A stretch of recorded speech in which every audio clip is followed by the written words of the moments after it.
துணை. அருள் கொண்ட முடிசூடி இருள் கொண்ட படையறுக்க வருகிறார் எங்கள் ஐயா. சிவ சிவ சிவ சிவா அரகரா அரகரா. இந்த உலகில் ஒரு தனிமனித குடும்பம் இருக்கிறது என்றால், நாம் ஒரு வீட்டில் 10 பேர் வாழ்ந்து கொண்டிருப்போம்.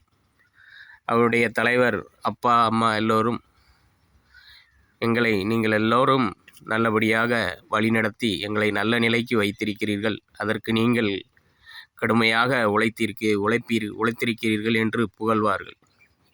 அப்பொழுது உங்கள் உழைப்பால் தான் நாங்கள்லாம் நல்லபடியாக இருக்கிறோம் என்று நமக்காக உழைத்தவர்களையும் தாய் தந்தையரையும் புகழ்வோம். அப்போது அவர்களால் என்னைப்போல் உழைத்தவன் உலகத்தில் யாரும் கிடையாது என்று சொல்லிக்கொள்வார்கள்.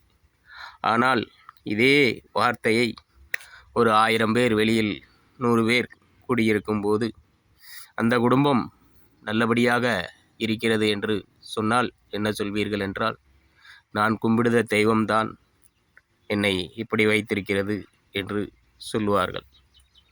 அப்படித்தான் இந்த உலகம். தன் குடும்பத்திற்குள் பேசும்போது நான் என்கிற உழைப்பு உயர்ந்து நிற்கிறது. இது அடுத்தவர்கள் முன்னிலையில் பேசும்போது எனக்கு அவரால் கிடைத்தது, இந்த சாமியால் கிடைத்தது, நான் முட்டி போட்டு கும்பிட்டதால் கிடைத்தது, உருண்டு கும்பிட்டதால் கிடைத்தது என்று மக்களை வெவ்வேறு விதமாக திசை திருப்பி அவர்களுடைய வாழ்வின் உயர்வை தடுப்பதற்காகவே பலவித சடங்குகளும் அனைத்தும் வைக்கப்பட்டுள்ளன. இதுதான் நான் எப்படி முன்னேறினேன் என்றால், வீட்டுக்குள் என்னால் தான் அனைவரும் நல்லா இருக்கிறீர்கள் என்று ஒவ்வொரு உறவுகளும் நம்மளை பீற்றிக்கொள்ளும். ஆனால் இதே வெளியே வந்துவிட்டால் சாதி வெறியும் சமய வெறியும் அரசியல் இயக்கங்கள் வெறியும் என அனைத்திலும் சிக்கி இந்த உலகம் மனிதர்கள் எவ்வாறெல்லாம் கஷ்டப்படுகிறார்கள் என்பதை நாம் கண்கூடாக பார்த்து கொண்டிருக்கிறோம். அதற்காகத்தான் ஐயா சொல்லியிருக்கிறார், அருள் கொண்ட முடிசூடி இருள் கொண்ட படையறுக்க வருகிறார் எங்கள் ஐயா. சிவ சிவ சிவ சிவா அரகரா அரகரா. ஒரு மனிதன் தனிமையில் இருக்கும்போது சந்தோஷமாக இருந்தால் அவன் பிறருடன் ஒப்பிடுவது கிடையாது.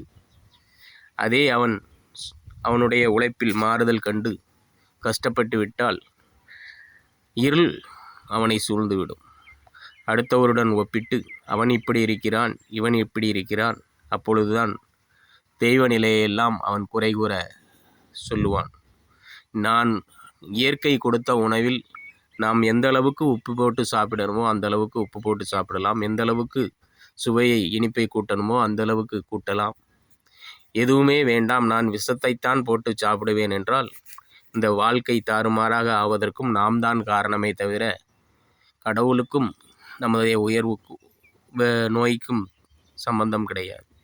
இயற்கை நமக்கு தேவையான உணவுப் பொருட்கள் அனைத்தையும் சுத்தமாகவும் தரமாகவுமாக இந்த நாட்டில் வழங்கி கொண்டே இருக்கிறது.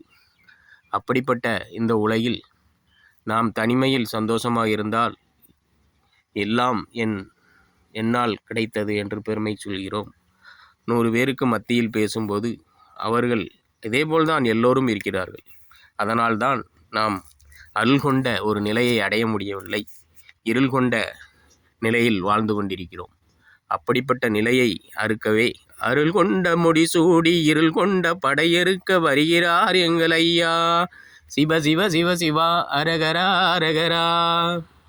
இப்படி நம்மளுடைய நிலையை ஐயா மிகவும் அருள்நூல் வாயிலாக அற்புதமாக உணர்த்தி வருகிறார். உங்களுடைய இந்த வரியை உணர்ந்தவர்கள் அனைவருக்கும் சப்ஸ்கிரைப் செய்து கொள்ளுங்கள். ஐயா உண்டு.